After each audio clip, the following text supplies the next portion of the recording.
Hello guys, আশা করি কেমন আছেন? আশা করি খুব ভালো আছেন। আমিও খুব ভালো আছি। আমার বাবাকে আমি অনেকদিন ধরে বলেছিলাম চিকেন আনতে। তা বাবা বলছিল এনে দেবে। তা বাবা এনেছে আমি জানতাম না। আমি পড়ে টরে এসে দেখি মা প্যাকেট নিয়ে বসে আছে। তা মাকে জিজ্ঞেস করলাম যে, "কি এনেছো?" মা বলছে, "তোর বাবা তোর জন্য চিকেন নিয়ে এসেছে।" তা বললাম, "ও ঠিক আছে, তাহলে রান্না করো তাড়াতাড়ি করে।" তো তাতেই বলেছিলাম বলে মা আমার কথা শুনে তাতেই পরিষ্কার করতে বসে গেল।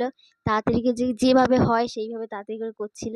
মা আমাকে মশলা বাটতে বলেছে, আমি সেই শুনে তাড়াতাড়ি করে মশলা বাটছিলাম। সব বাটা হয়ে যাওয়ার পর মাকে বললাম, "মা বাটা হয়ে গেছে, কি করবো?" মা বলল, "তুই রেখে দে।" মশলা বাটা হয়ে গেছে, মার এখনো পরিষ্কার করা কমপ্লিট হয়নি। তা ধুতে যাবে, তারপর তোমাদের সাথে আবার কথা হচ্ছে। মা এখন ধুয়ে নিয়ে চলে এসছে। মার আলু ভাজাও হয়ে গেছে, পেঁয়াজ ভাজছে। তারপর মশলাটা ভালো মতো কষাবে। কষানোর পর তারপর তোমার চিকেন দিয়ে দেবে। চিকেন দেওয়ার পর ভালো মতো কষিয়ে তারপর জল টল দিয়ে দেবে। কেটে রেখেছিলাম সেগুলো মা আস্তে আস্তে এখন কড়াইয়ের ভিতর সব দিয়ে দিচ্ছে। আস্তে হয়ে গেছে, এর জন্য গরম জল দিয়ে দিচ্ছে ঢেলে।